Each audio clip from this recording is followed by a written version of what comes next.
Hello there. I've been working on our East Ohio #1 power equipment here, which is Fairmont A-4 speeder. And I'm just going to go show you a little bit about the speeder and a little bit of the progress that's been made on it here. The bigger units like this was used by the railroads for maintenance purposes. They could hook several trailers on behind it, little track cars, and pull either additional crew or whatever they needed to be working on the tracks with this. This particular unit belonged to what was called the B&B department on the railroad. Now, on a railroad, the B&B does not stand for bread and breakfast, stands for buildings and bridges. Let's take a look inside.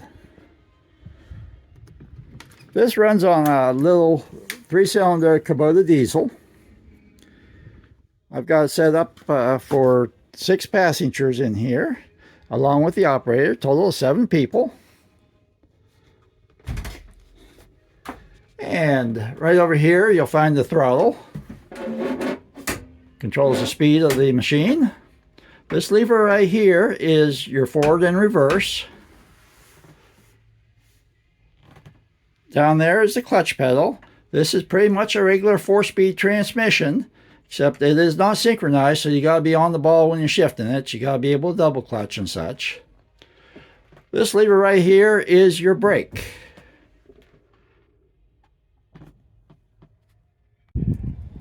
The Chem de Fer is railroad in French, and the Q, N, S, and L stands for the Quebec, North Shore, and Labrador Railroad. And of course, they're French speaking up there, so a lot of the instruments were labeled in French when I got the car. Along with building a turntable for this thing, which we'll look at on the next video, I did put on 4 new wheels and brakes. The brakes are not like your typical brakes on a car, your disc brakes. They have metal here that presses out on all 4 wheels against the wheel itself. This is a softer metal, but as you can imagine, it will wear down the wheel pretty quickly if you use the brakes a lot, along with the regular wear and tear on the wheels as they just go down the track. We're going to take a walk back to the barn, take a look at maybe a worn out wheel back there, and try to show you what a worn out wheel looks like and what the effects are. Okay, out here in my barn, I've got 8 old 16-inch wheels. Some of them are in not very bad shape, and others are completely wore out. When I first got the A4, I also acquired a tool car that was pulled behind it. It was an enclosed tool car, and inside it had a variety of things. It had over 100 hydraulic hoses already cut and sized, different sizes, different lengths, hundreds of hydraulic fittings, a few railroad tools, some big drive chains, a lot of specialized bolts and bushings and such like that. It had, let's see, I believe there's a couple of these control levers in there, like this. Just about all of this stuff was brand new. I had to send most of it to the scrapyard because I had no idea who'd be able to use it, and it was obviously obsolete. Let's see if we can find a worn out wheel here.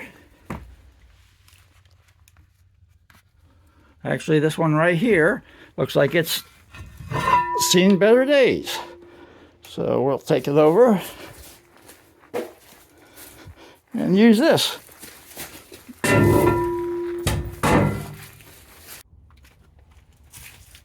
Okay, as we look at this wheel here,